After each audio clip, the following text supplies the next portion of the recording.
अब मौर्य वंश का जो पहला जो महत्वपूर्ण शासक है चंद्रगुप्त मौर्य, इसका जो समय है 322 ईसा पूर्व से 298 ईसा पूर्व। चंद्रगुप्त मौर्य, उसके जो मार्गदर्शक थे, जो गुरु थे, उनका नाम था चाणक्य। तो चंद्रगुप्त मौर्य ने चाणक्य की सहायता से जो नंद वंश का जो अंतिम शासक था, जिसका नाम था गणानंद, इस गणानंद को परास्त किया।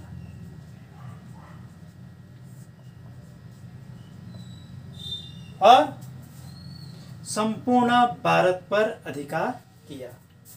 तो संपूर्ण भारत पर पहली बार राजनीतिक दृष्टि से एकाधिकार करने वाला जो शासक था, उसका नाम है चंद्रगुप्त मौर्य। ये था मगध, और मगध का जो उस समय का जो शासक था, जिसका नाम है गणानंद, और इसको परास्त करने वाला था चंद्रगुप्त मौर्य।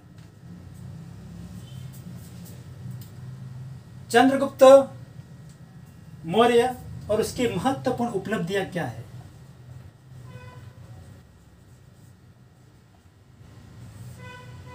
चंद्रगुप्त मौर्य की महत्वपूर्ण उपलब्धियां अब मैप की सहायता से देखेंगे।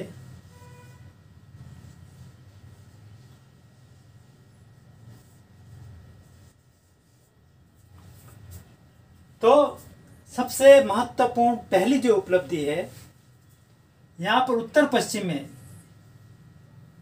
आधुनिक अफगानिस्तान की सीमाएं टच करती हैं और इधर फारस आ गया। तो यहाँ पर सिकंदर के जो उत्तराधिकारी थे, यूनानी शासक सिकंदर के उत्तराधिकारी, और उस समय जो उत्तराधिकारी था उसका नाम था सेल्यूकस। तो सेल्यूकस को परास्त किया। मगध के शासक गणानंद को परास्त किया।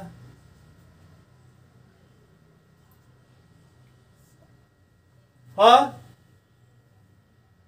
पहली बार संपूर्ण भारत का राजनीतिक एकीकरण किया। तीसरा जो है राजनीतिक एकीकरण। इसका जो साम्राज्य है, चंद्रगुप्त मौर्य का जो साम्राज्य है, वह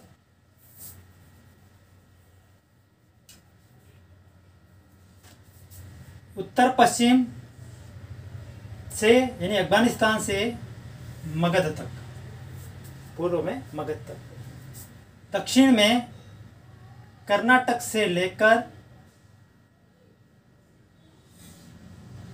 कश्मीर तक, और इधर सौराष्ट्र तक उसके राज्य की सीमाएं टच करती थी। यानी कि आधुनिक जो भारत है उससे भी बहुत बड़ा बृहत्तर भारत चंद्रगुप्त मौर्य के समय में था। अब सिकंदर का जो सेनापति था सेल्यूकस निकेटर, उसको 305 ईसा पूर्व 305 ईसा पूर्व में परास्त किया चंद्रगुप्त मौर्य ने। और इस सेल्यूकस से किस तरह के संबंध स्थापित किए, इन संबंधों की क्या विशेषताएं थी? तो पहला, उसकी जो पुत्री थी उसका नाम है हेलेना, उससे चंद्रगुप्त मौर्य ने शादी की, विवाह किया। तो भारत का पहला अंतरराष्ट्रीय विवाह करने वाला शासक था चंद्रगुप्त मौर्य और द हेलेना। दूसरा, दहेज के रूप में सेल्यूकस ने अपनी पुत्री हेलेना को दहेज के रूप में कुछ राज्य जो कि यहाँ पर अफगानिस्तान, आधुनिक अफगानिस्तान में थे। जैसे अर्कोसिया,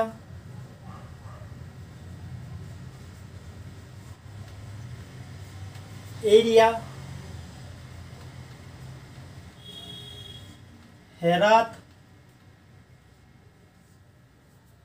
एरिया को हेरात बोलते हैं, जेड्रोसिया,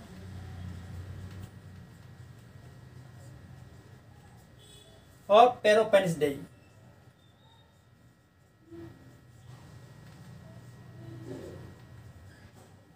ये कुछ राज्य जो कि उत्तर पश्चिम में थे, यह राज्य सेल्यूकस निकेटर ने चंद्रगुप्त मौर्य को दहेज के रूप में दिए, और बदले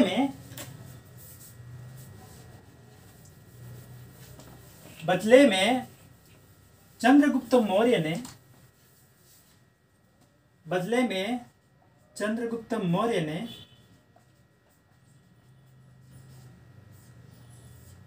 500 हाथी उपहार में दिए। सेल्यूकस ने अपने राजदूत, बहुत महत्वपूर्ण बिंदु, सेल्यूकस ने अपने राजदूत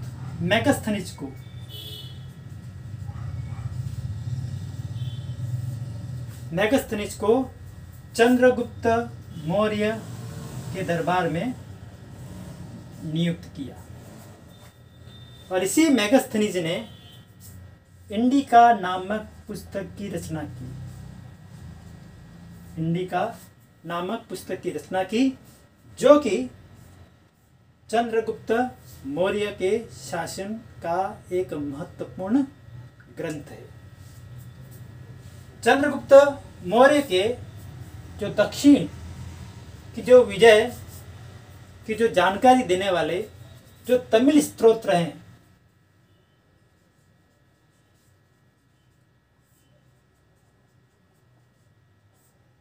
उन तमिल स्तोत्रों के नाम है अहनानूर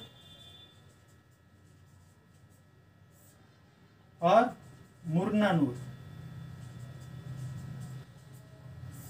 ये तमिल स्तोत्र हैं, और इन तमिल स्तोत्रों से हमें चंद्रगुप्त मौर्य के कर्नाटक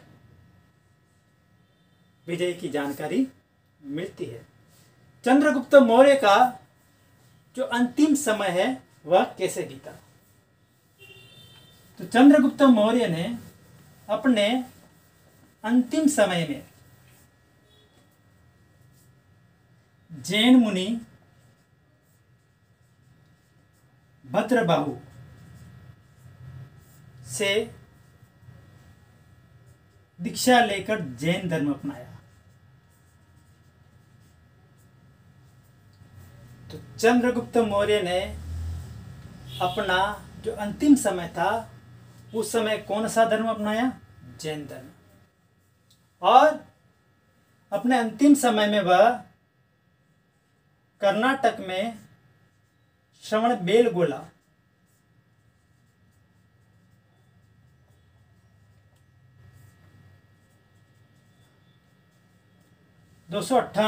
ईसा पूर्व श्रवणबेलगोला में जैन विधि से उपवास करते हुए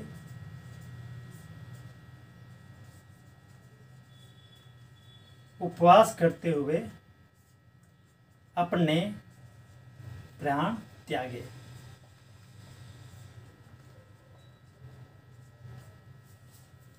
तो चंद्रगुप्त मौर्य ने किसके प्रभाव में आकर जैन धर्म को स्वीकार किया? जैन मुनि भद्रबाहु। और इन्हीं भद्रबाहु ने कल्पसूत्र नामक ग्रंथ की रचना की थी। चंद्रगुप्त मौर्य ने अपना अंतिम समय कहाँ बिताया? श्रवणबेलगोला में। किस विधि से? उपवास विधि से कह सकते हैं, या संलेखना विधि से अपने प्राण त्यागे। आज भी यहाँ पर चंद्रगुप्त के नाम से चंद्रगिरी पहाड़ी श्रवणबेलगोला में है। तो ये चंद्रगुप्त मौर्य की कुछ महत्वपूर्ण जानकारियाँ।